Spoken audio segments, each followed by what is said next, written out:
Hi, this is Phil, and I'm here to tell you all about the Capes and Lunatics Patreon. Get early access to all of our interviews, including the monthly Chichester chats with writer and comic book legend D.G. Chichester, new episodes of classic Capes and Lunatics shows, including The Quantum Zone, This, That, or the Third, and many, many more specials, all completely uncensored. Access starts for $3 a month, full video when you pledge $5 a month. Check out the link in our show notes, or go to patreon.com/CapesandLunatics. Hope to see you there.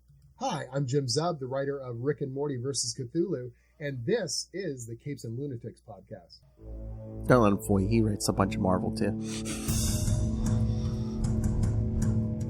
All right, kids. Finally, we get to the final part of Avengers: The Crossing on Marvel Tales.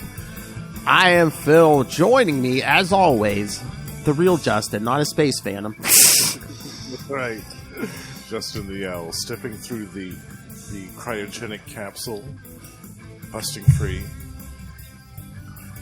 and ready to finish the crafting. Yes, on the screen you have the real Susie Endo. I was about to say, listen to the last episode, kids. Do you have the ass to pull it off?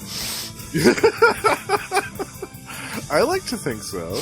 Maybe it might not be as shapely as Cybermancer's, but I think I could still bounce a few bullets off it. That's some 90s plastic surgery on her, man. Yeah. You know, Susie Endo or Kim Kardashian, if you will. This is before the sex tape. Oh, yeah. She was just an intern working for Stark back then.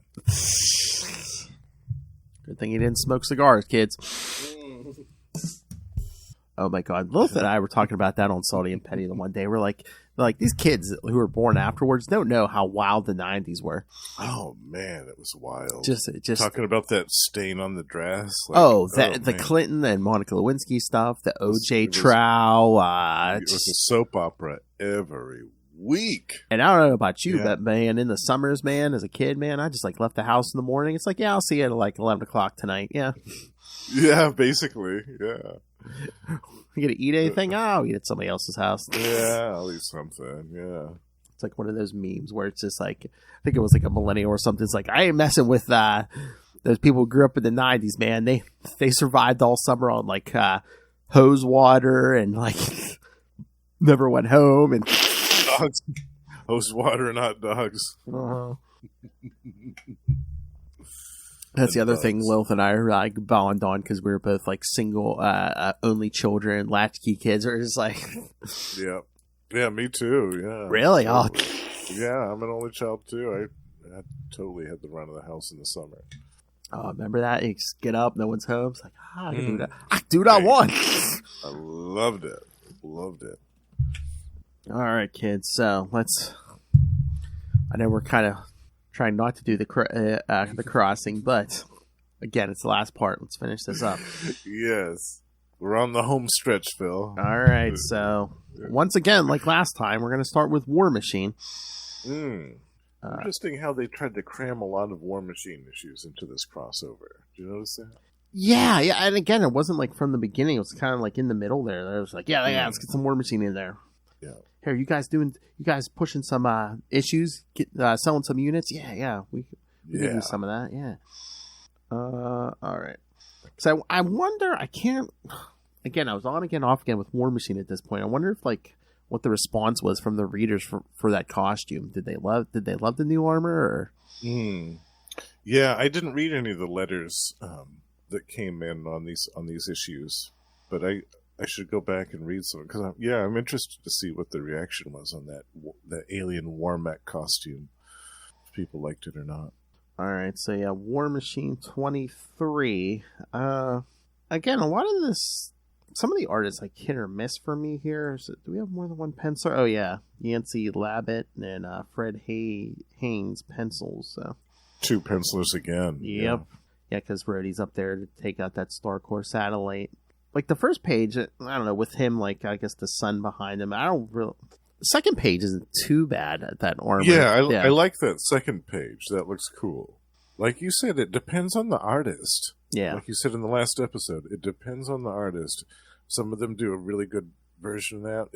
I think it depends on if they draw that face or not. Mm-hmm. or the mouth and stuff. Yeah, the mouth. Yeah. If they leave the face and the mouth out of it, I think that look actually works to a certain degree. And especially it goes horribly wrong if that mouth gets like too big. Yeah, it's just the minute that they have the mouth and the teeth on there, it looks so stupid. I don't like it. Yeah, and again, I just worry, maybe even subconsciously saying, "Oh, well, let's kind of subtly rip on Venom here." Basically, let's try to live off the Venom popularity here. Right, let's latch off of it because there's a lot of black, like the Venom symbiote. There's a lot of black in this outfit, and just you see the mouth. It reminds me of Venom. Yeah. Yeah, you just see the teeth against that black. Yeah, it reminds you. Yeah, it does definitely remind of Venom, but with extra armor. Oh yeah, he's trying to take out this satellite, and then we get this other. Sky. Yeah, but also the villain, I guess, who's wearing... Is this another version of that armor, too?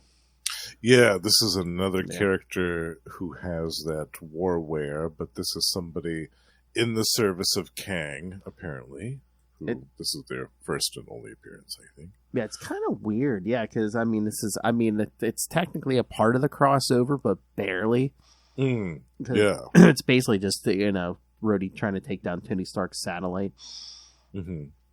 But then all of a sudden Kang sends in Dirge, this new character, this new villain who has his own warwear suit. Another new villain. Again, it's like the beginning of last episode. It's like, all of a sudden we're getting these original Kang villains we've never seen before or since. Yeah. Like in the last one it was Death Hunt, and now it's Dirge. And before we had like Newt, Newt and the other two kids, Tobias and whatever his name was, the twins there. Yeah, they're trying to dump a bunch of new Kang villains in on this storyline, apparently. Yeah, so again, it's just like that whole thing, and then at the end, like Rhodey takes down that satellite and everything, and again, the last page is just stuff from his regular story, but. It's so weird. Again, I believe this is the last we see of Rhodey in this. We're not going to see him for the rest of the crossover. Right. Which you would have thought he should have been involved for the whole thing. Yeah, because he seemed very invested, and now all of a sudden, as far as he knows, and it hasn't come to pass. I mean, Tony Stark is still on the loose out there. Right. But all of a sudden, Rhodey's just decides, I don't need to show back up. Yeah, and you would have thought, not to spoil anything, but the major big thing that happens at the end of this, like you would have thought that they would have wanted to have Rhodey there to at least bear witness to that. Yeah, true. And again, that's the other thing. If we're not going to have Rhodey, if we're going to have Rhodey abandon the crossover, at least have one of his supporting cast saying, "Hey, there's an emergency. We need you here." So it's basically he has to choose where it's like, do I keep going after Tony Stark, or help my friends? But it's like, well, okay, all the other Avengers and Force Works are going to take down Tony Stark. I guess I have to trust them to do this because my friend needs me or something. Yeah. Yeah, that would have made sense, yeah. But now it's just, oh yeah, blip satellite, yeehaw. Yeah.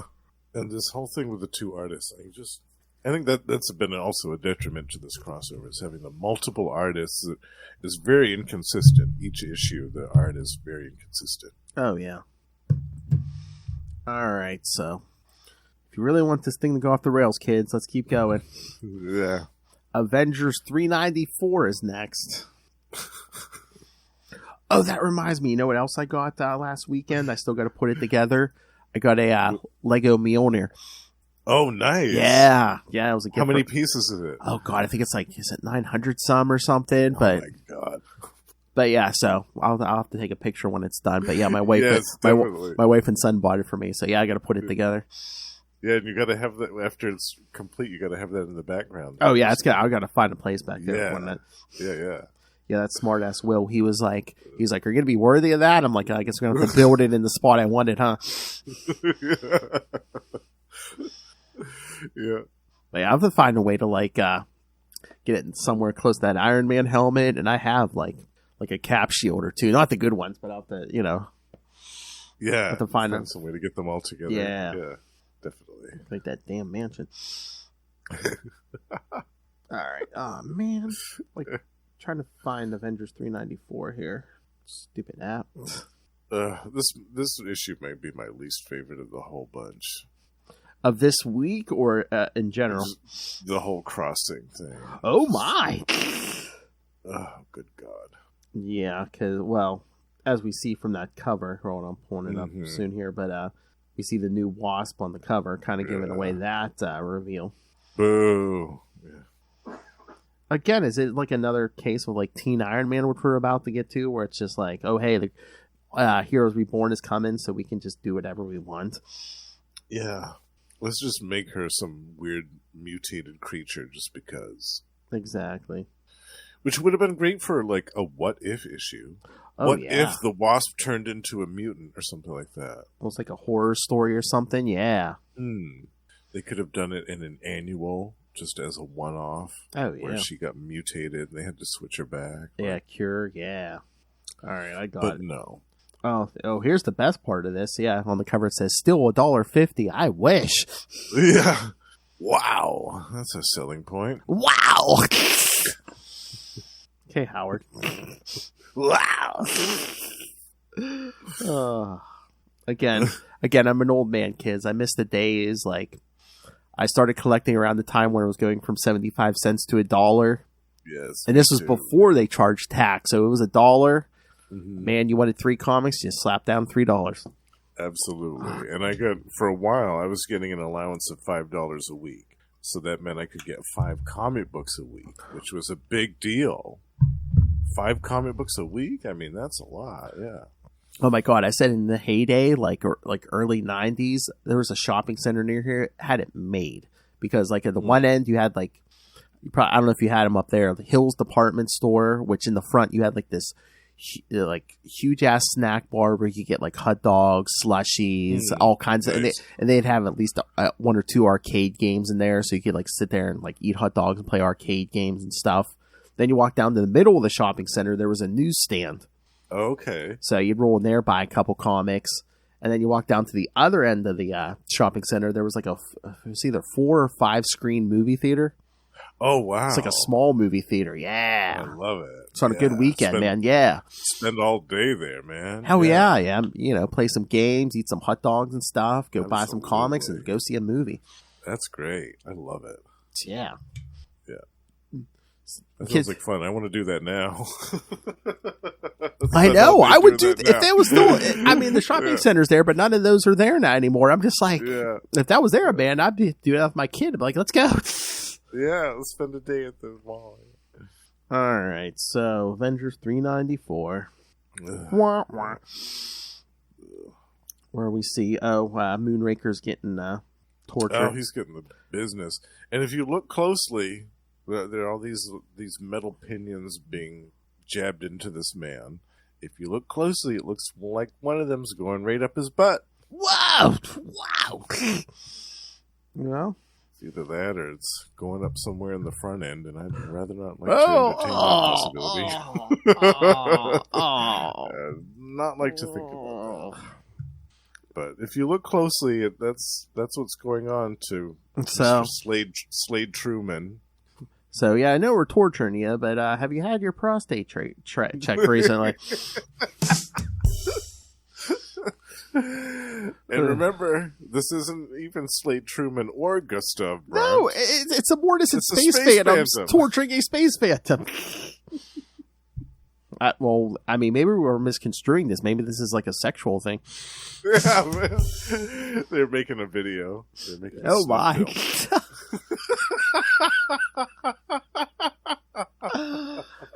Oh, Space Phantoms get bored, and this is what they get up to. Oh my! And then the teenage Luna is basically, giving them water and stuff, and water. Here, Space Phantom, don't die. Oh God! But then let me take this rod thing out of your anus. God, I hope that came out clean. I hope that came out clean. The drop, not what you said.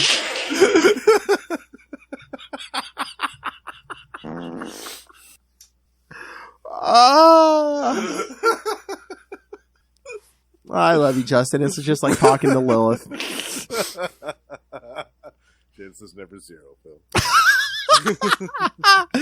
That's right. Talking to Lilith or Justin, the chance is never zero for a 30 drop. That's right. Oh, wait a minute. Speaking of the chance is never zero. Hey, Ray. Batman, my favorite character. Yeah, we didn't get it in the last one. That's right.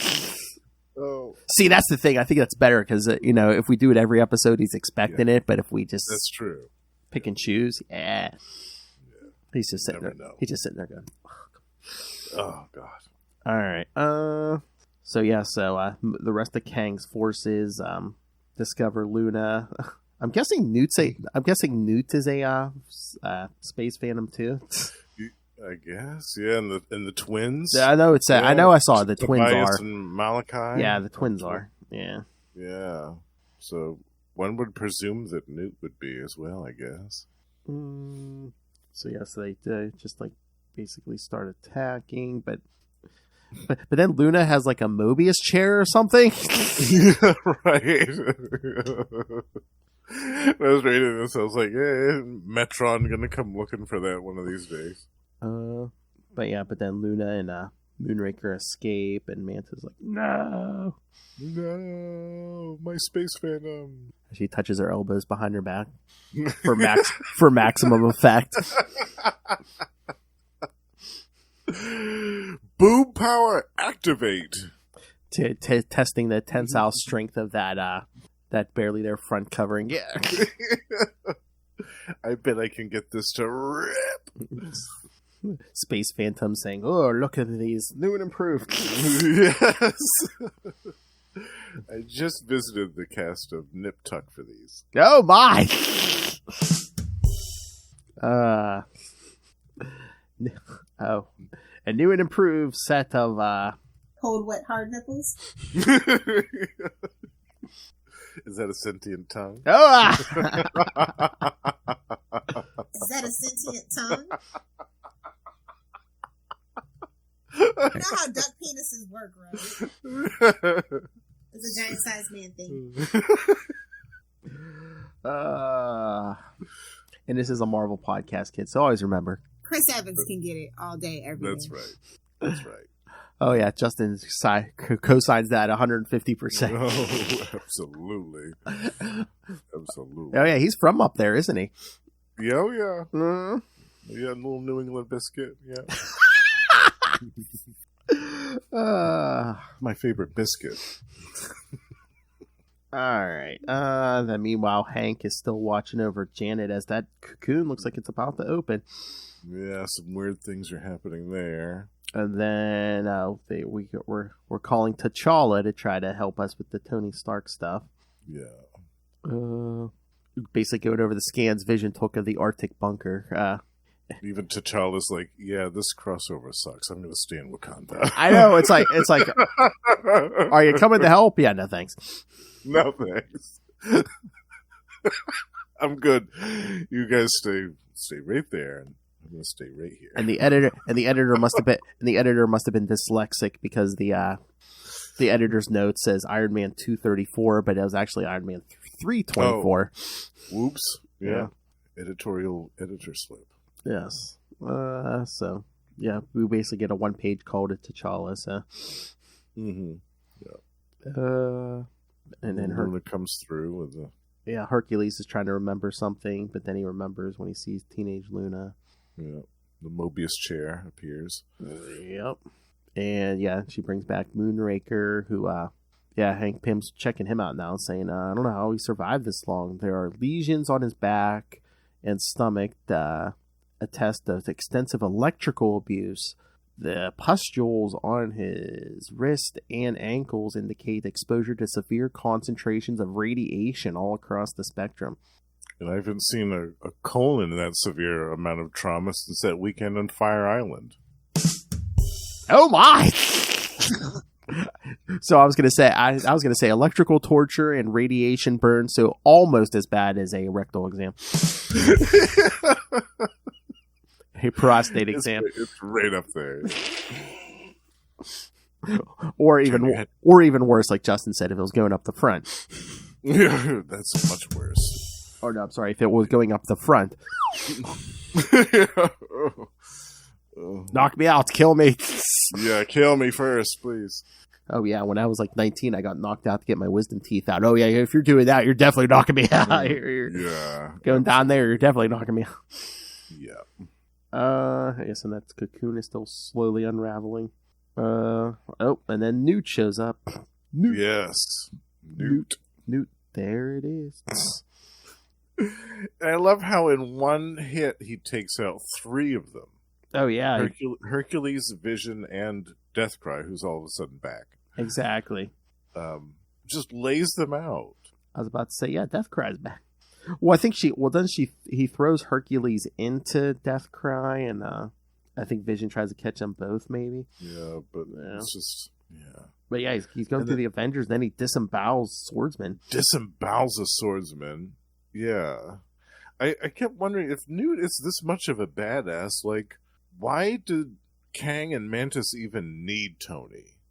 Why didn't they just send Newt in and just, like, do the nuclear option and send Newt in and just kill everybody? Because he can obviously do it. I mean, look at what he's doing to them. And the first time that he showed up and put the boots to Gilgamesh, he waded through the Avengers like they were cardboard cutouts. Oh, yeah, and he almost beat Tony that time. Again, he fought Tony in that Iron Man issue. It's like... ripped his armor like it was nothing. Because remember, Tony didn't remember what was going on now, yeah. But remember, he's had years to prepare for this. Exactly. Yeah, whatever. Ugh. Again, if they had even made some kind of comment about how they had turned off his memories and turned them back on, but no, nothing. Yeah.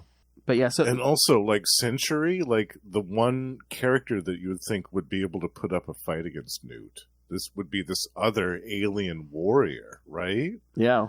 No, he goes down in 2 panels. Like, Newt has... In 2 pages, Newt has taken out the whole team. So why did they even need Tony in the first place? Why did they even need any of these guys? I know, because, yeah, Crystal's trying to keep Swordsman alive, but, yeah, everyone else is, like, pretty much down. Well, no, Quicksilver's still up. Yeah. And then he shoots a blast at Quicksilver and Crystal. Oh, yeah. And once again, just like last issue, a female throws herself in front of the blast, this time Teenage Luna. Which, you know... And Quicksilver is a speedster. He could have outrun that blast, and Crystal could have used her own abilities to counter that blast. There was no reason for Luna to throw herself in front of that. Teenage Luna literally throws herself in front of them and screams no, which I believe is the exact same thing the Wasp did last time, and she threw herself in front of Hercules and went, no. Yeah. And I think it was the exact same font. And it was the previous Avengers issue, so 2 Avengers issues in a row. We get a woman throwing herself in front of, someone who can maybe take again, Quicksilver might be able to outrun the blast, but the Wasp throwing herself in front of Hercules. Yeah. Oh my God, it's dreadful. Yeah, this one stinks. I hate this issue so much. And it's so weird because it's like, how powerful is the new Wasp? Because remember, like we're saying, Newt's taken down Gilgamesh, Hercules. He's taken shots from Iron Man's armor, but the Wasp is able to blast him with whatever stinger she has now. Yeah, because at the end, he's about to kill Quicksilver and Crystal just easily, and then gets blasted from behind and keels over, and it's the Wasp. Hello, Pietro, Crystal. Did you miss me? Oh, God. So I'm trying to remember, is that a new costume, or does she have like some kind of, is that like a... It's like a carapace. Yeah. It's like an insect carapace. It's so awful. Oh, God. I remember the first time I read this, I was visibly disturbed. I said, what are they doing to my Avengers? Oh, my God. What are they doing to Janet? She needs that carapace, though, so her back doesn't break from that front, Right. Exactly. Yeah. So the Avengers are talking. They're basically like, what do we do? We can't just... Because they're talking about traveling back in time. Like, what can we do? We can't just go back in time and kill Tony Stark. And Mask says, no, we can't. There's someone who can stop him. Remember what the Black Panther said about Stark being a consummate genius? Well, what better way to stop a genius than with another genius? So... The same genius. And next time, kids, Timeslide. So good, kids. I got a message from Justin personally this week about how much he was enjoying the issue as he was reading it. Yes. I had to message Phil. I was like, I just finished reading Avengers Timeslide. And I think I had a barf emoji next to it. And what did I respond? I'm sorry. It was like a parent thought. I was like, I'm sorry. It's painful. So yeah, and we'll get into the flaws in this plan and just the randomness they're just throwing in here now. There are many flaws as well. Oh yeah. All right, kids. So yes, we have to come to Avengers Timeslide number 1. And we're basically opening up with the Avengers fighting Kang's forces, like right in front of Avengers Mansion, because I guess we've come to New York to use that. All of a sudden, we know how to use that time door in the basement. Yes, all of a sudden that works. And if you notice, too, all of a sudden Thor is there out of nowhere. Uh-huh. Thor, who has not been a part of this crossover, the crossing, at all. And is he going to be a huge part of it still going forward? But he's here. You showed up all of a sudden for this. Oh, I get it. This is what you were bitching about. We get shirtless Thor, and you were like, the art could have been better. Oh, yeah. Oh, the art in this, too. My favorite biscuit. Cock-a-doodle-doo. You wanted better art on a shirtless Thor. I get you. I get you. That was another reason I was bitching. Absolutely. Oh my god! But also, look at the Wasp on that page where she's saying it's no good. They have the place too well protected. Oh, I thought you were going to talk about, was it like, is that page 2 or something? I was going to say the enhancements on the Wasp. Oh yeah, booty looks good all the time. Booty looks good all the time. So yeah. As we're staging this big fight in front of Avengers Mansion. But then also, who shows up? Captain America. Captain America, who also has not been involved in the crossing. But at least, unlike Thor, he's going to stick around till the end here. Yeah. He's going to see it through till the conclusion. I mean, that first panel with Captain America is not bad, but kids, it don't stay that way. No. This is truly some dreadful mid-90s offerings here in this book. Okay, I do see the panel where she says it's no good. They have the place too well protected. I mean, look at that. Good Lord. It's bad. And the picture of the Black Widow saying, he's right, Jan. Like, ugh. But yeah, that Black Widow face, that Wasp face looks kind of anime. Yeah, very much so. And I get it that they had just, in the previous issue before this, they had just redesigned her, so the artists probably didn't really know what they were doing because it was so new, but yikes, man. Wow. I mean, look, they're trying to tie everything together because they do see the vision of Yellow Jacket from when she was like going back through time. Before she was callously murdered. Crossing number 1, yeah. Yeah. I was thinking about that too, because that was another missed opportunity. Yellow Jacket would have been perfect to put in the Thunderbolts. Oh, yeah. She would have been perfect to put in the Thunderbolts, because she was a member of the Masters of Evil along with the rest of those folks. Mm-hmm. But she would have been an Avenger too, so she would have had that double, and the Guardians of the Galaxy. She would have had all that extra stuff. Oh, yeah. That was a total missed opportunity. But whatever. But yeah, the Avengers get in and they have to fight, the one twin, Tobias. Yeah. But then created this time storm. Yeah, they basically some of them get sucked through the portal, including is it the one twin? Both twins. I think one of them. Yeah. Yeah. Some of the Avengers like Cap, Black Widow, Vision, Jarvis, because Jarvis said he was going back. Jarvis. Because they haven't spelled it out yet, but it's like Jarvis is like, I'm the only one he'll recognize. Yeah. It all comes down to Jarvis. Mm-hmm. And for a while, there's 2 Jarvis, because the younger Jarvis and the older one. Yeah, the one from the past they time travel to, yes, and present day Jarvis, yeah. Yeah. But we get a bunch of Easter eggs, which First we see young Tony Stark with his girlfriend, is it Meredith? Who, when he comes to the present, he meets her, an older version of her. Like, he goes to college, and she's like his professor or something. Oh, really? Yeah. Yep. Oh, and then he almost runs over a young Peter Parker. You see Matt Murdock. Oh, yeah. Tapping his way downtown. Oh, yeah. Then he comes across the damaged vision. Yeah. Tap, tap, tapping my way downtown. Always. Always. All right. Oh, yeah, then we see Tobias wakes up. I'm guessing it's supposed to be Willie Lumpkin, but it doesn't look like him. Yeah, that's what I thought too. Because he's talking about delivering the mail, and because Tobias is like, where are the so-called Fantastic Four? The Fantastical who? Oh, yeah, he says, he goes, Willie, old boy, it's finally time to make that appointment with the optometrist. Yeah. But yeah, it looks like no Willie Lumpkin I've ever seen. I mean, he has a mustache, but, Yeah. And that doesn't really look like any Matt Murdock I've ever seen. Well, I don't know how old he's supposed to be, because, I mean, are we saying it's supposed to be 10 years earlier or something? Oh, yeah, or 10 or 15 or something like that. Maybe. Yeah, so I don't know if it's supposed to be like a teenage Matt Murdock or something. Yeah. But still, it's weird. And then we see, Howard and Maria Stark, Tony's parents. Yeah. Oh my. Well, if we're ever looking for anything else that not so good to cover, something else we were talking about today, the secret origin of Tony Stark in 2013 when it's revealed, they're not his biological parents. Oh, yeah, that would be another bad comic we could cover. I'm like, yeah, most people kind of, those writers kind of ignore that these days. So, Yeah, they're like, yeah, what do you mean? Yeah.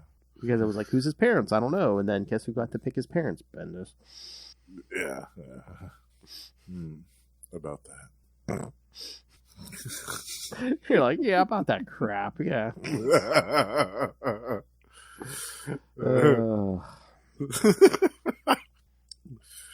Oh, this artwork is atrocious in here. Good Lord. I know. Hey kids, if you love this issue, the whole family can suck it. Yeah, exactly. Oh, I don't know. I think this Timeslide has the worst art out of all the Crossing. Yeah, I think so. Consistently the worst. Yeah. Yeah, I think it's one artist too. It's not two like the other issues that we've covered before have been, but it's not good. Because again, like I said, that first panel of Captain America was good, but his look steadily declines. Actually, no, it does say art by various. Yeah, so I guess more than one person worked on this too, but it definitely looks it. It looks patchy. Ugh. Then we see a young Sue Storm and Ben Grimm. Oh, Reed's grabbing this meeting. 3 guesses what that's about. It's like, we get it. We're in the Marvel past. We get it. All right. Let's see. Stupid app. Oh, yeah, but the Avengers were having trouble remembering why they were here, but they're slowly remembering. And then to buy it. So I'm like, are we retconning, or is this? Are we saying this is how the Starks died? Like, killed by Tobias? Because I'm like, a space phantom. This has to be an alternate path or an alternate timeline now, because it's like, spoilers, we take the young Tony Stark out of here, but we never bring him back. Yeah, right. So what did this just become its own like separate timeline? I mean, before Bendis effed everything up, I know previously, like, weren't like the Mark Gruenwald rules of time travel? It's like if anyone in the Marvel Universe went back and tried to alter the past, they basically just created an alternate timeline. Yeah, by default, it splintered off. Yeah, I think that's how it worked. If I remember right. So basically, the Avengers have just effed like an alternate timeline. So, and that was the whole point of Immortus and the Timekeepers, was to kind of to keep track of all these variant timelines to keep everything from getting too chaotic and crazy. Well, and this is and again, the retcon's going to be, this is Immortus, so good job, Immortus. Yeah. Oh, and that has to be the worst Black Widow I've seen in a long time. When Captain America hits Tobias with the shield. Oh yeah. Look at Black Widow there with the side. Look, her boobs are like different angles. Like there's one higher than the other, and her waist is a toothpick. She looks like she's constipated, and it's just terrible. Well, I mean, again, too, she's got that. I mean, some of these panels, she does have that female 90s pose too, where it's Yeah, she's sticking them out. Gonna attack and stick my butt out while I'm doing it. I'll distract the villains with my butt.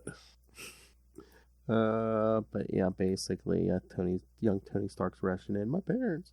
But yeah, older Jarvis basically convinces them, the Avengers are who they say they are, and but now this brooch, holographic brooch he gave his mother, he's like, I can track them because I guess they've basically just been kidnapped at this point. And Tony goes in with not full armor, but just gauntlets and the starter kit. Yeah, and we're basically trying to fight Tobias, and basically Tony's parents get killed. Yeah, big surprise there. So basically, all we've done is go back in time to kill Tony Stark's parents. Yeah, just to change that one detail, and then haul the teenage Tony Stark out of that timeline. Yeah, well then Malachi shows up for Tobias here, and he's saying, the crossing was difficult indeed, brother, near impossible, with Luna dead and Newt lost to us.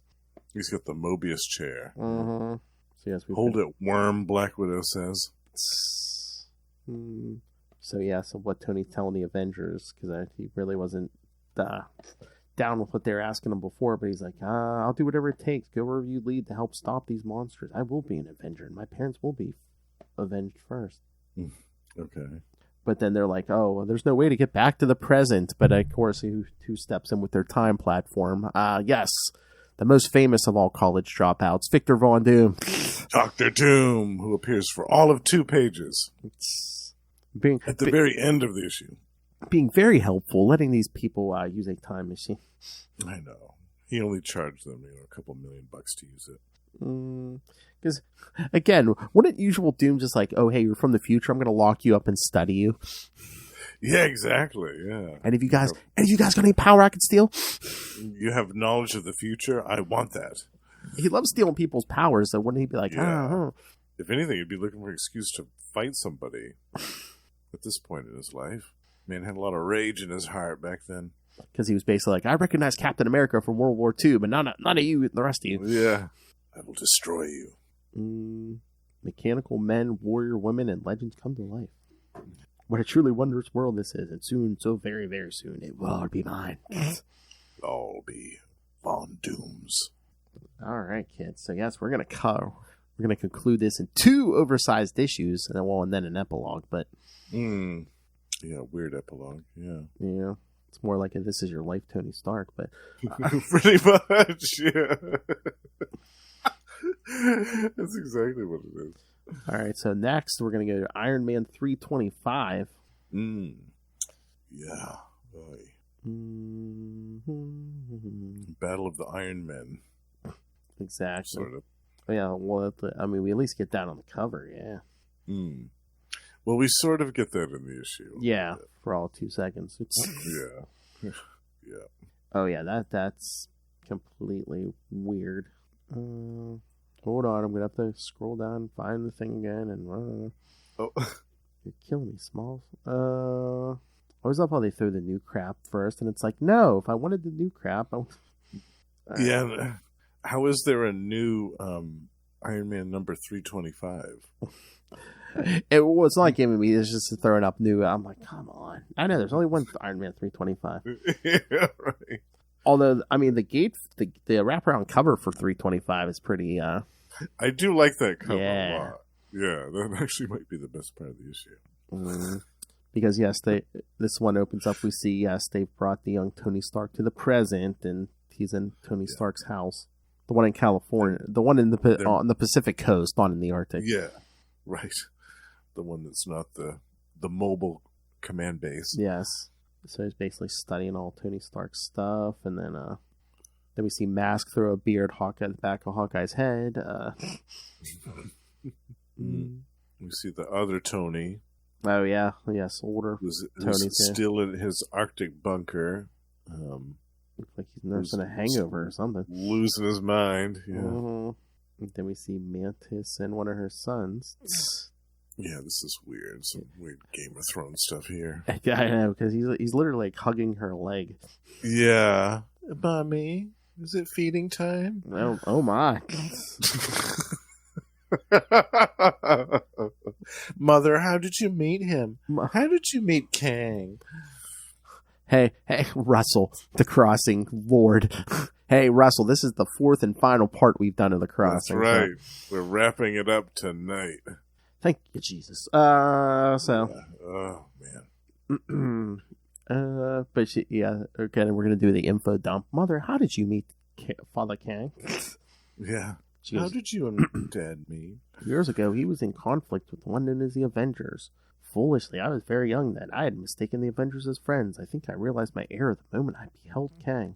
Meanwhile, the real truth is, when a mommy and daddy space fandom love each other very much. Yes, exactly. And sometimes they're in the mood to torture another space phantom. Remember, kids, prostate health is very important. That's right. They were doing him a vital favor. So yeah, Kang's he's practicing with Tobias, and then he's just like, "You failed me." Yeah. But funny would have backhanded him and be like, "You're just a damn space phantom." But yeah, I learned it by watching you, Dad. Oh my! But yeah, he's all mad because they brought the teenage Tony Stark from the past. But then Mantis like scratches her son's face. Yeah, what's going on? What is this stuff? And then she shows up at Tony's place. Yeah, she like teleports to old Tony. Yeah. Yeah. Why? And licks his eyeball. What's weird, again, I mean, we saw it in earlier parts where he was crying, but this time it looks like he's crying blood and Mantis is licking it up. Yeah. Like licking it right off his cheek. Things are getting disturbing here, folks. Because he's saying no one can take this pain from me, Mantis. And as she's licking the blood tears, she's like, "Tell me, Anthony, has anyone ever truly tried?" Yeah, has it? Tell me, Tony, has anyone ever licked your eyeball? Oh my! Oh my! The priest of Palma taught me many things. A couple of balls down the gob.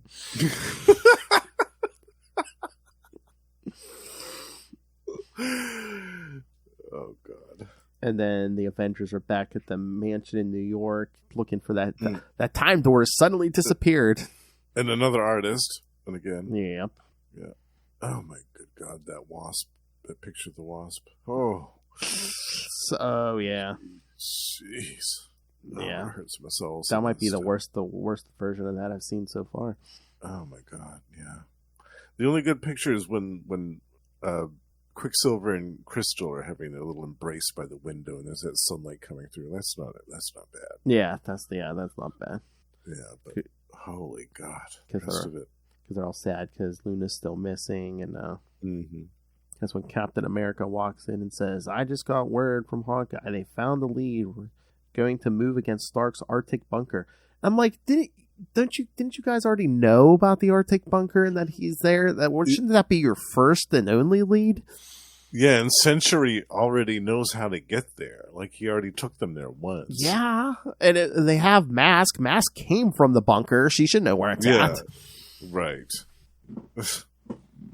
And again, yes, they fought to try to get in there like last issue. Shouldn't you be like, well, that's our only lead? Yeah. I would be like, hey, let's take Thor and try to crack that bunker. But meanwhile, Thor's missing again, you know. Thor's gone. Yeah, Thor was in the last issue and he's pieced out. He was in Timeslide for 2 seconds. Yes. He stopped in to help them against the Anachronauts, and he was like, you know what? This crossover stinks. I'm out of here.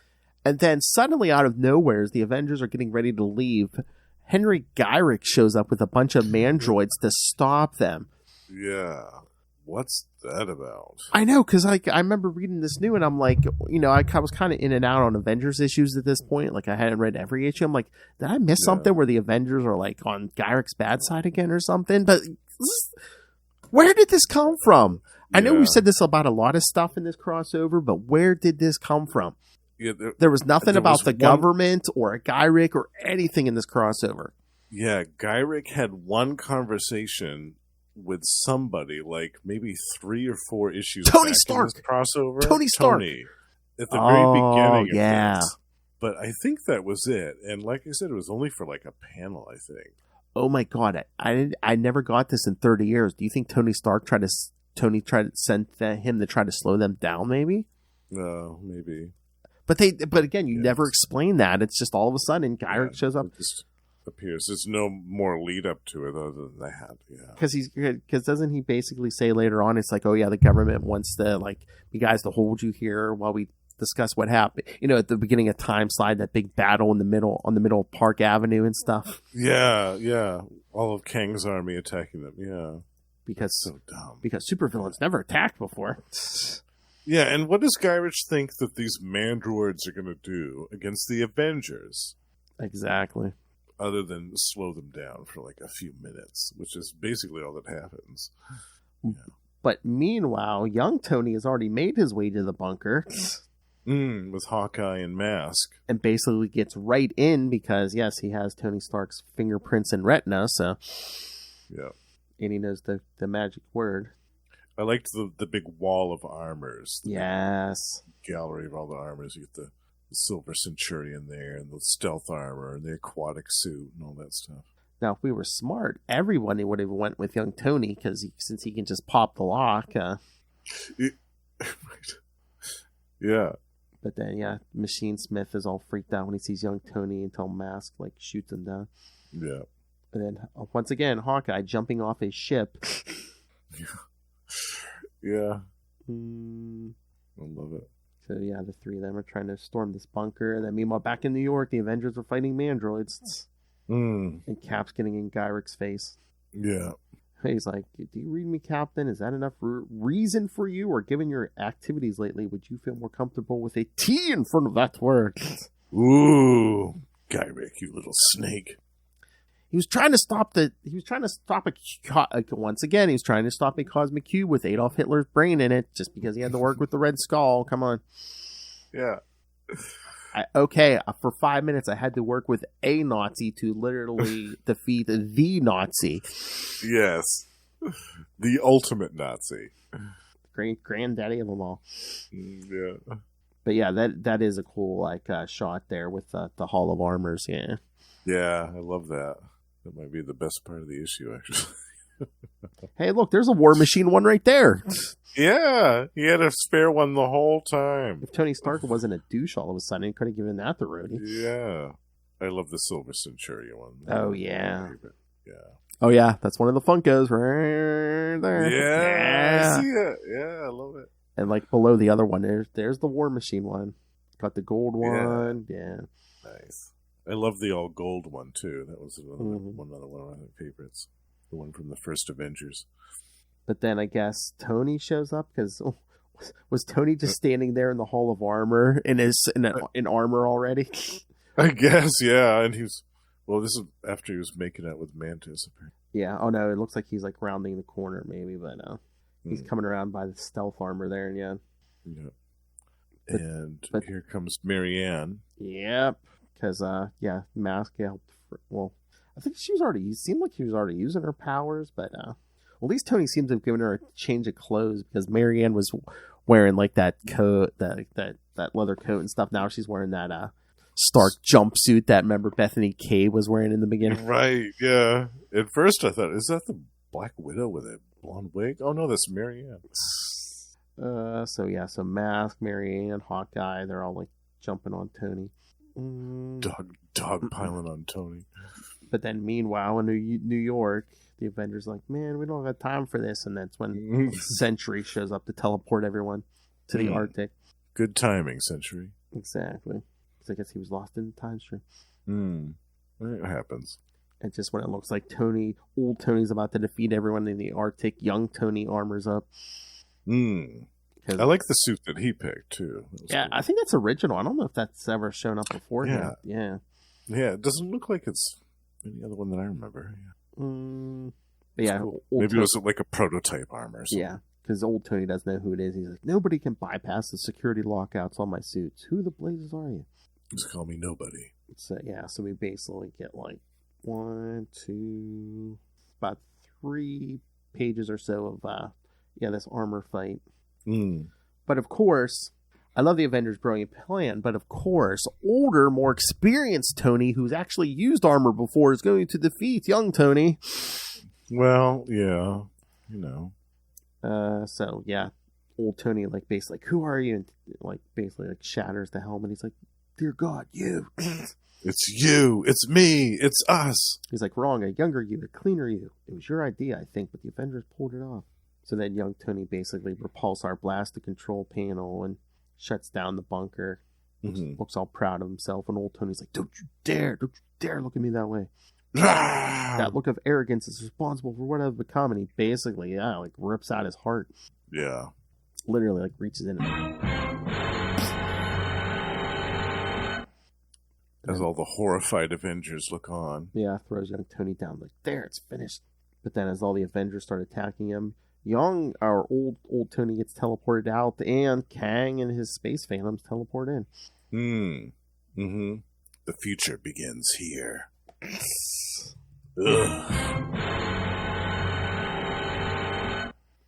Oh, man. If you... You know what, Kang? If you and your whole family of space phantoms are the future, our whole family can suck it. Exactly. That button's getting a workout. Just to warn you, kids. Next couple of weeks, at least, man, that button's gonna get a workout. Yeah, as it should. Oh yeah, and Tobias, Malachi. I have a message for you twins too. Your mother's a whore.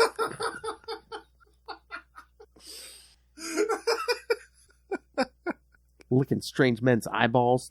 Yeah. What's wrong with you, Mantis? I know what's wrong with her. Your mother's a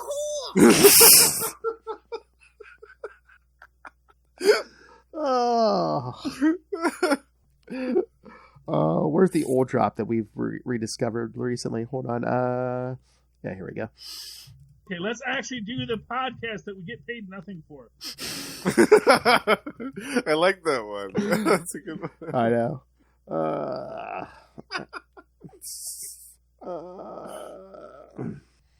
Oh wait, where's another Charlie? Yes, sir. Okay. Yes. How do space phantoms show appreciation for each other? In the butt is fine. It's a universal language. I didn't know you spoke Greek.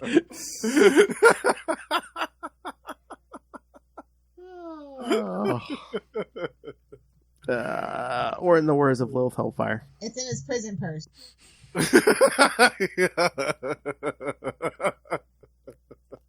All right. I'm trying to bring up Avengers 395 here, but again, the app's being difficult, so I'm gonna have to. Yes, next, folks, is the thrilling conclusion to the crapping. Thrilling because, hey, the kids, it's almost over. That's right. You stuck through to the end. Yeah, the best part about the Avengers 395, it ends. It ends. It has a definite ending. Oh, yeah. They even say on the cover, an Avenger dies. It's true. Forget about the 20 people we've killed in this crossover. This time an Avenger dies. Yeah. Yeah. Was Yellow Jacket ever really an Avenger? No, she was kind of like, kind of almost unofficially a reserve because, I mean, we're going to get there this summer, but during the Evolutionary War, that annual, I mean, basically Cap calls up the reserves and she's part of it, yeah. She's kind of unofficially drafted in. Yeah, because before that, she stole Hank Pym's Yellow Jacket costume, and then wasn't she with the Masters of Evil when they raided the mansion and stuff? Right, yeah, but she turned herself in. She didn't put up a fight, yeah. I think they were hoping she was going to be another Scott Lang, and it never happened. Yeah. I think you're right. Yeah. But she was great in Guardians of the Galaxy. I thought she was fantastic. Oh yeah. But that damn Hank Pym can't hold on to his suit, man. People keep stealing that stuff left and right. Yeah. All right, so Avengers 395. Crystal's trying to keep young Tony alive. Mm-hmm. And then everyone's duking it out with Kang and his forces here. And also Deathcry is absent again. Exactly. Again, it's like, where did she... She's gone again. This episode, was it last week? We saw her in one panel? Yes. Yeah. She was in one issue with the battle with Newt. Yes. Yeah, and then she's gone again. Again, unless she was using that image and dudes her to be Black Widow, but I don't know.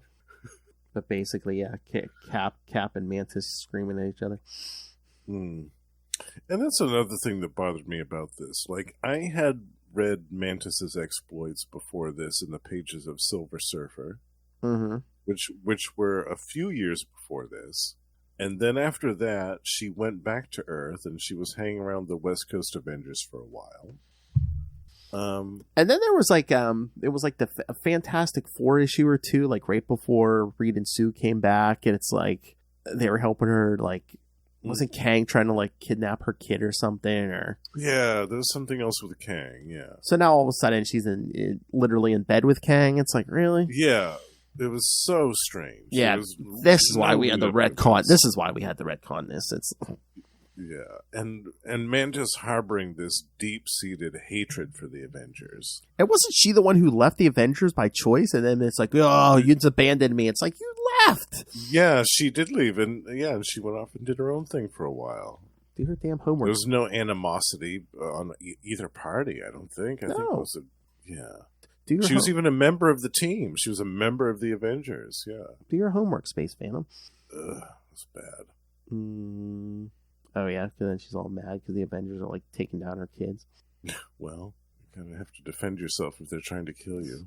And then this weird page where the Vision has tried to gone intangible, partially intangible, and merged with young Tony Stark to try to keep him alive. Yeah, he's gone intangible and gone into his body, and he's talking to his consciousness inside. It's it's weird. That's the issue you and Russell got to cover. Do you ever read the one where it was the Byrne or was it John Byrne, where Hulk and Banner get separated, and then they both start dying. Yes. So the Vision kind of merges them, but he gets stuck in there. Yeah. Oh, that's some weird stuff. That's we do have to cover that. That's right before they bring back Grey Hulk. Yeah. Yeah. Yeah, that Byrne era of the Hulk was weird stuff. Basically, the East and West Coast Avengers just pounding on the Hulk. Yeah. I liked that. I liked that a lot. Oh, yeah. Oh, yeah. You had Wonder Man in there. You had Hercules in there. Yeah. Scarlet Centurion Iron Man. Oh, yeah. Or Silver Centurion, rather. Yeah. Yeah. But then, meanwhile, speaking of old Tony Stark, I guess must have got teleported just outside the bunker or whatever. Yeah. What's that about? Or wait, are we in Vietnam now? No, this is outside the weird temple. And then, he breaks in and finds the Kotati from the previous few issues that they had chained up in the basement. Okay, I'm confused again because it's didn't we raid the bunker? So what are we doing?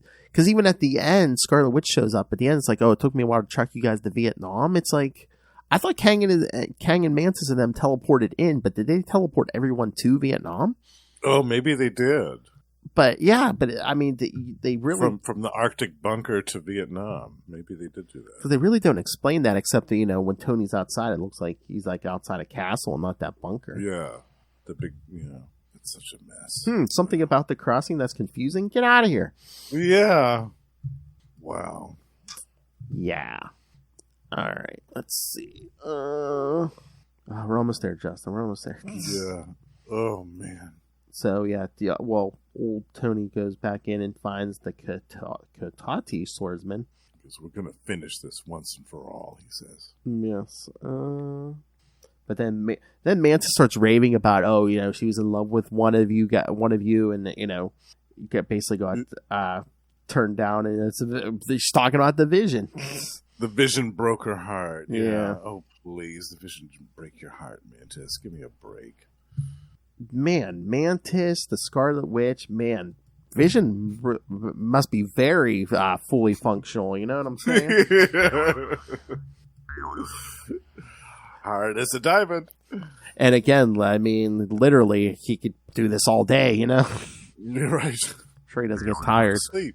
Doesn't get tired. Yeah. And then Vision tries to, like, you know, partially phase through Mantis, but she ducks, and once again, Captain America's in the way. Yeah. Then Hercules is trying to crack Kang's force field. Yeah. To no avail. Mm-hmm. The Vision versus Mantis. Again, this is basically just one big fight scene again. Totally. Well, it's all been leading up to this. Oh, big yeah. battle. Yeah. But then there's a... And then here's this crap with Kang. So he goes, Stark was hardly my first choice. Yes. The brilliant mind I sought, yes. Yet too unstable, I suspected. Rife with too many innate weaknesses of his own. But Pym fought so hard against my influence, my subtle manipulations, never yielding to my sway, choosing instead to break without bending. Yeah. Ugh, no. Hank's like, my breakdowns, you were responsible for my nervous breakdown? Yeah. Boo. We do not like this. No. And that, again, it's both ways. It's horrible because, one, it's like, it's crap for, you know, for Hank Pym, but also for Tony Stark. It's saying, well, were you saying Tony Stark's weak? He couldn't, you know, at least Hank Pym fought it. It caused him his mind to shatter, but, you know. I mean, Tony Stark overcome his alcoholism. I wouldn't call that weak. Exactly. At all. Yeah, no, it's terrible. But then there's a blast, and old Tony shows up with the Kotati swordsman. Together? Laughable indeed, Stark. But yeah, then the Kotati swordsman's like, hear me, champions. Your people might have lost much already to the Time Lord's fatal fears. Mantis was your teammate once, and my beloved, cherished by us all. But now he tries to wrap her up. She's freaking out. Yeah. We need only focus on the Mantis we once knew and loved like no other, sharing our strength and courage, united as one. Yeah, that doesn't work out so well. But yeah, Kang's basically like, yeah, give me your worst, and they're all like attacking Kang. Yeah, they're blasting his machinery, his transposer. My transposer feeds on power, energized by your futile assault. The process now rushes to its grand finale. But old Tony says, let me at it, and Hawkeye's like, get real, Stark, why should we trust you? You don't understand, any of you. I designed this thing, built it myself, I can destroy it. Then he's like, please, Avengers, Hank, and it's Hank Pym who's like, let him go, there's something in his eyes, something I haven't seen in a long, long time. But Tony's like, the only way to stop it is to reflect its own energy, shunt it back to hell. So basically, once again, someone throws himself in front of a blast, and at least he didn't shout no this time. No, yes. Instead, he only goes, "Yar!" Yes, as it hits him and then it blows up. Yeah. And Immortus Kang's like, you fools beyond measure! You cannot fathom what you have done. Nowhere here in this reality and Tyre is safe any longer. None of us will ever be safe again. This place, this time, all useless to me now. It's all just space phantoms now. So then the whole Citadel vanishes with Kang and Mantis. Oh, yes, and they're back in the Temple of... Yeah, so they are in Vietnam. Yeah. But again, they never really say it. I missed that, yeah, that they actually did that. But yeah, that's with Tony Stark's dying breath. He's like, so sorry for what I did to Marilla, to Amanda, to all of you. Sorry for everything. I love what he says, I'm sorry for Marilla and Amanda. He never mentions Yellow Jacket. He's just basically like he's like, I meant to kill her. I'm sorry for Marilla, for Amanda. F Yellow Jacket. I always hated Yellow Jacket.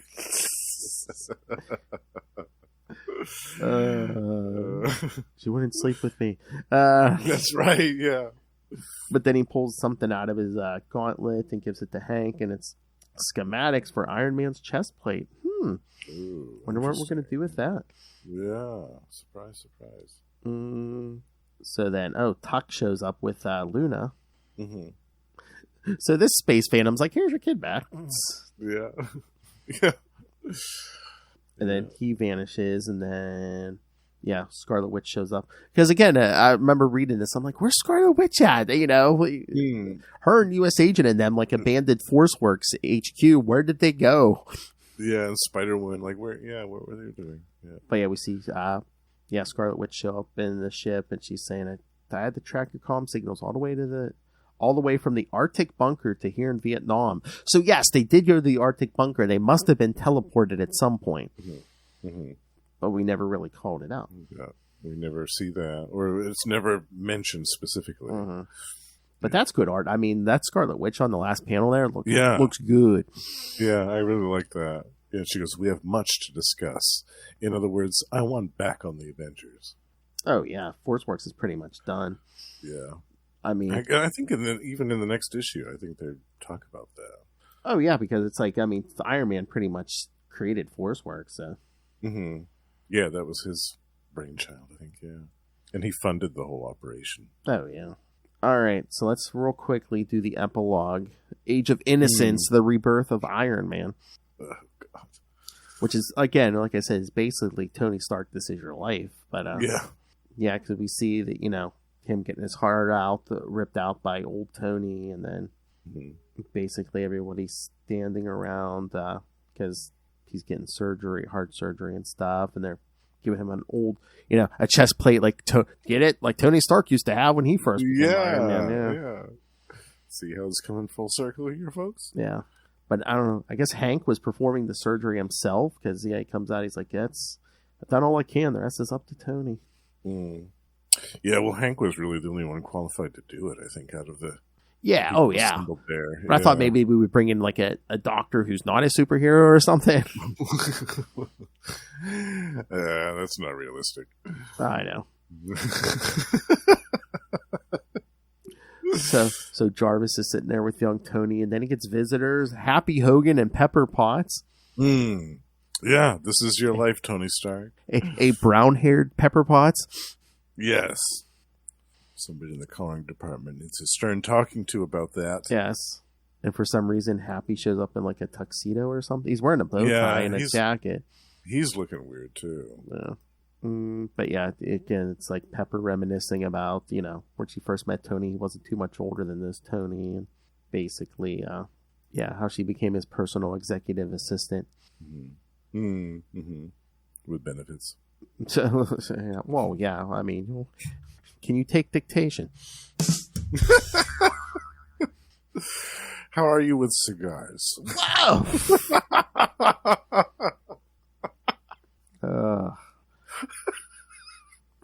Oh my! Oh my! Your mother's a whore.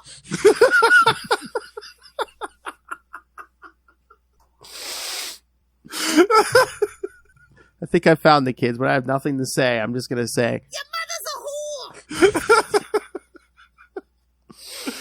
It's the great all-purpose drop. Yes, exactly. Yes.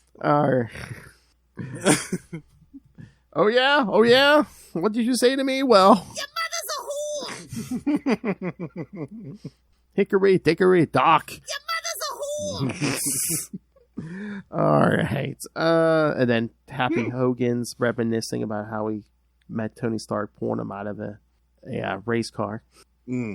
Which the first time, probably. Yes, which was probably the inspiration for that scene from Iron Man 2.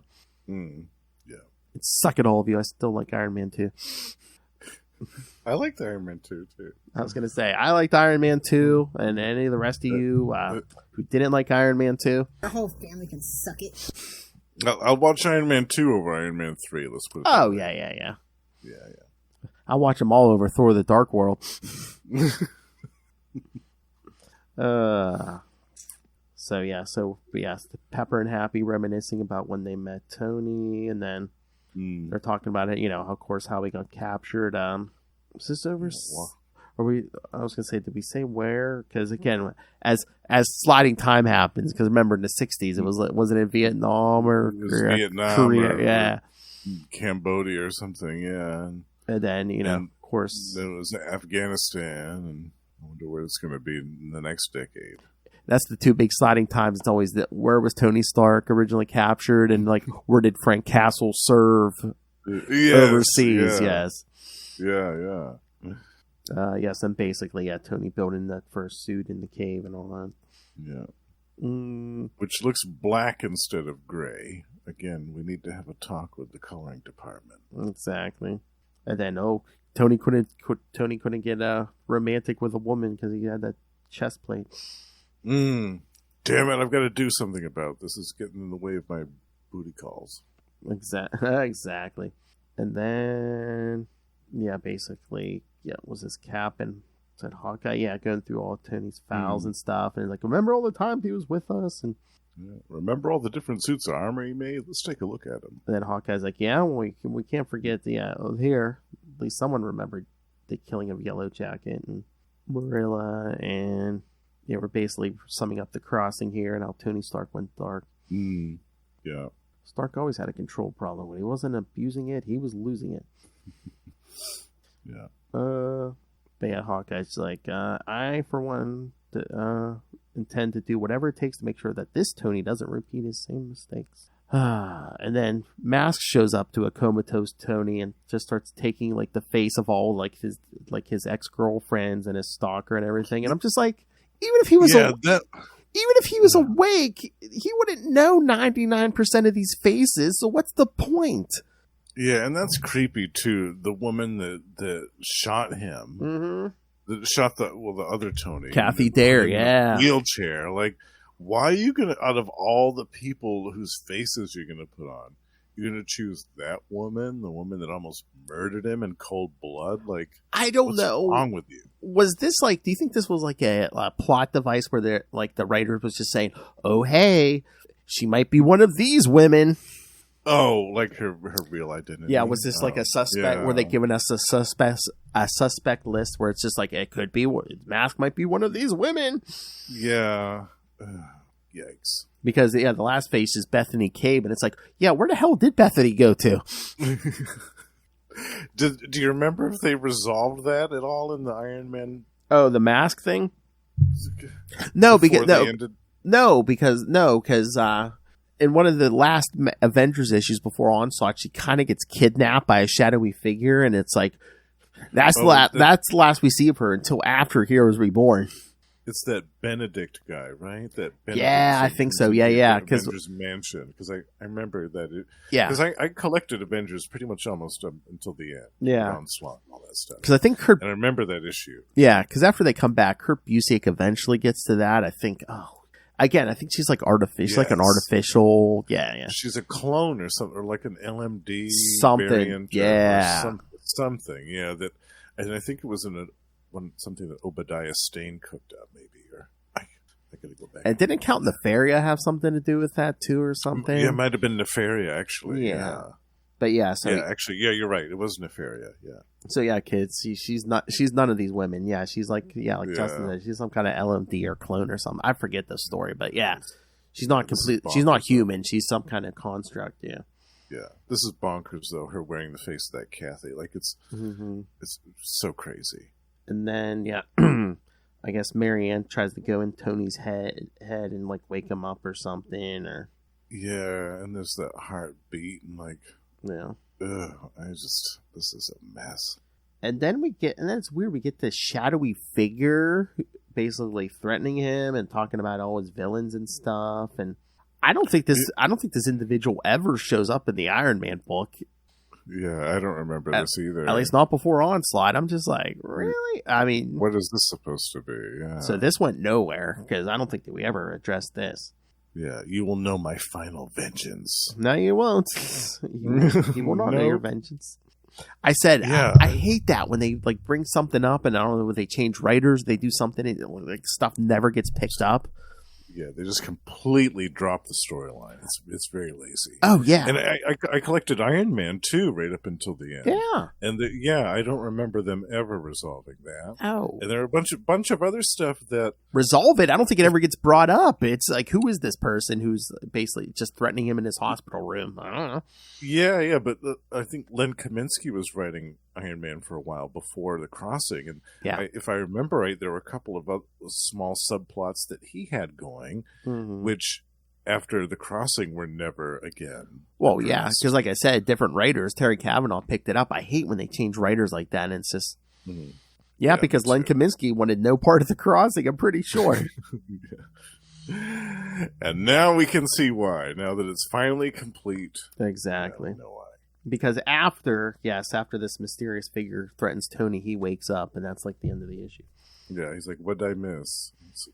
Yeah, like you said, this whole issue was basically Tony Stark, this is your life. And then we have this minor bit of mystery with this shadowy figure, which is Never brought up again. I touched mean, upon again, ever. Maybe that's another space phantom. ooh, I hate that. I know, probably. Maybe it's Susie Endo. He's still sitting in that freezer. Yeah, the real Susie Endo.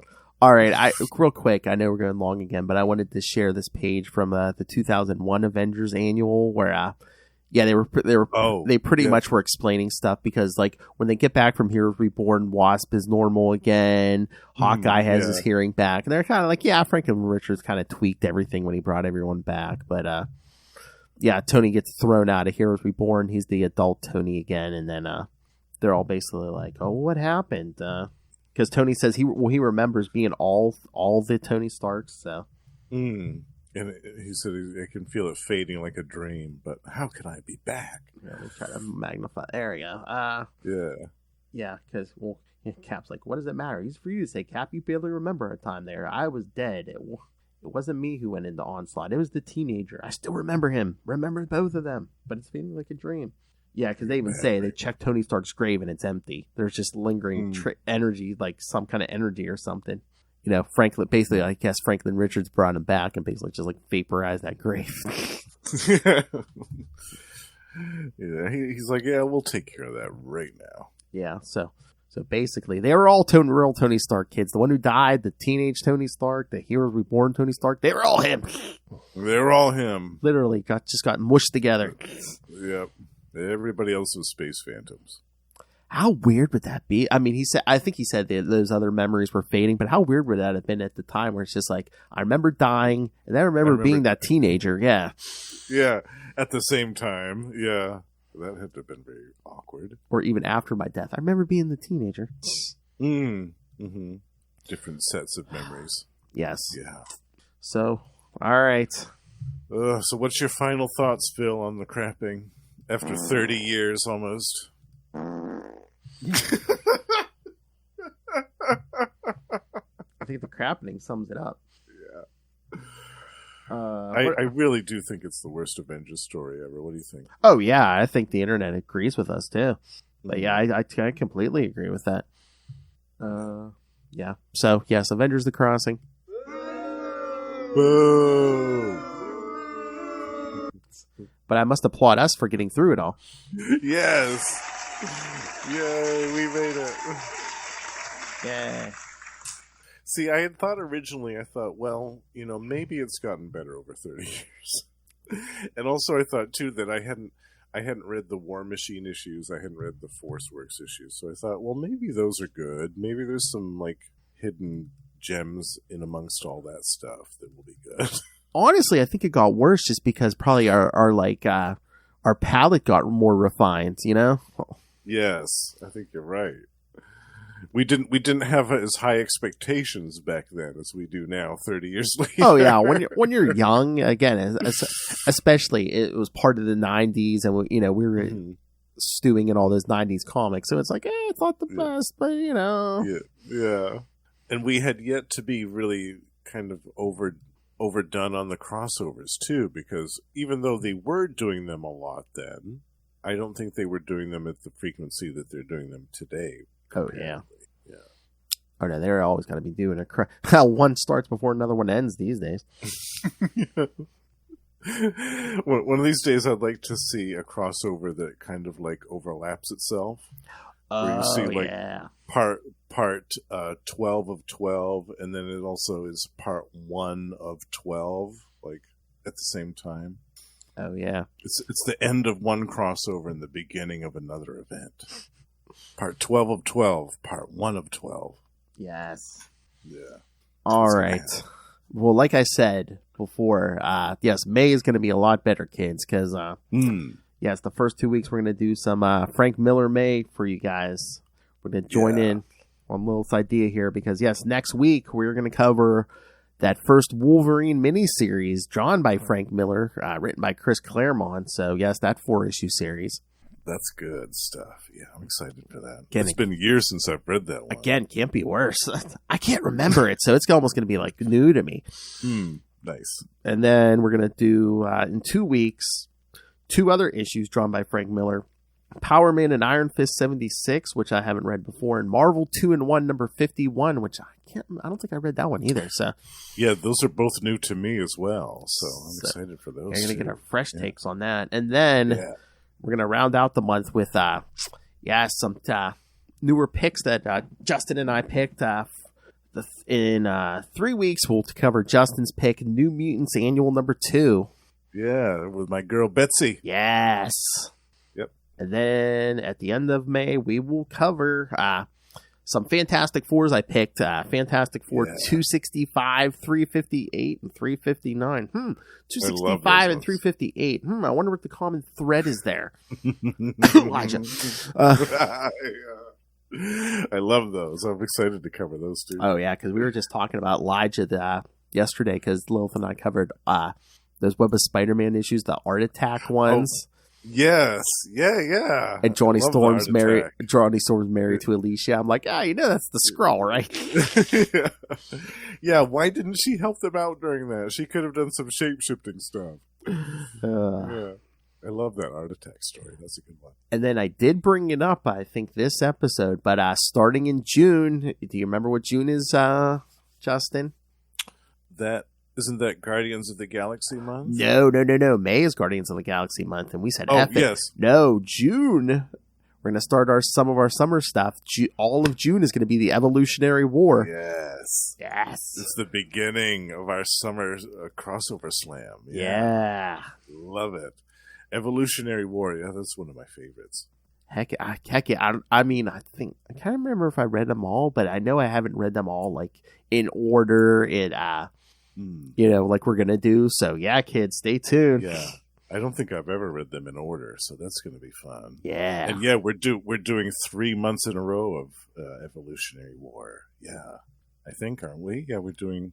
Well, we're going to cover it all in 1 month, but it's going to be. That's right, 1 month. Yeah, it's going to be all of June, the whole month long. But June is 5 weeks, so yeah, 5 weeks we're going to cover the whole Evolutionary War.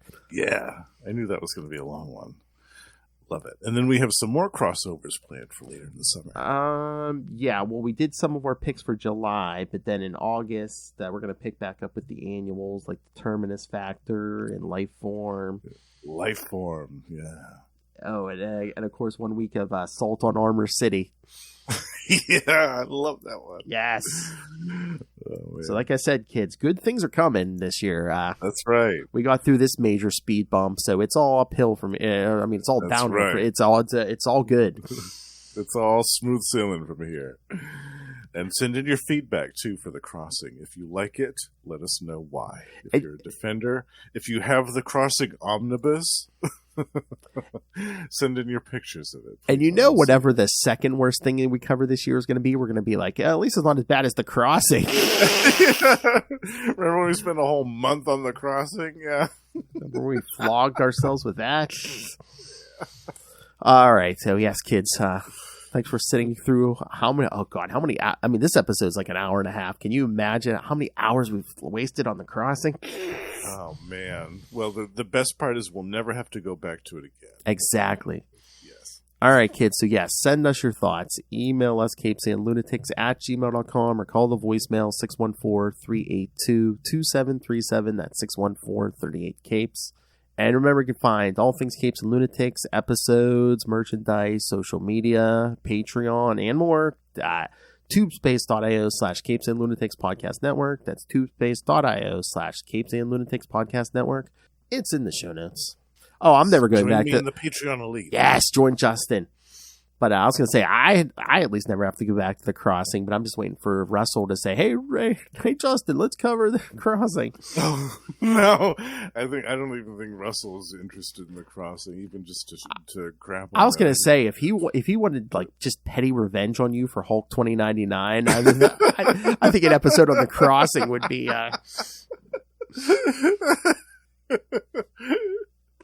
Well, I did have to read Age of Khonshu for Tomes of Evil. Oh, so I can always bring that one up to Russell too. Yeah, you had to read Hulk 2099, but I also had to read Age of Khonshu, so I think we're kind of even. yes.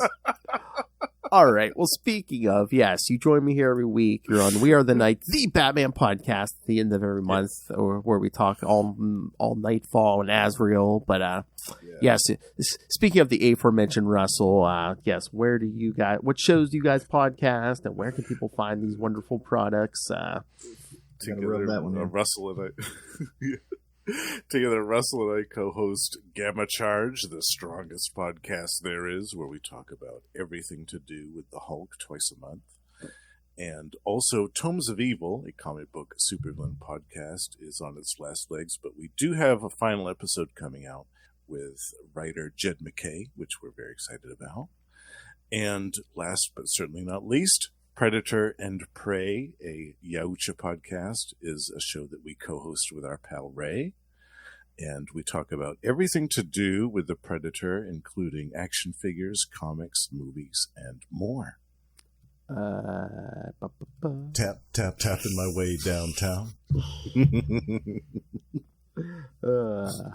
It's so salty. Scream at. Again, kids, it's just like podcasting with Little Hellfire. Things in common, cannabis and comics and other things starts with C.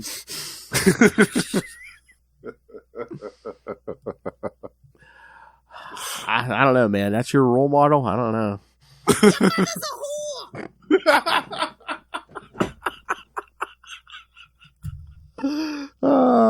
Can't wait for the Justin version of this.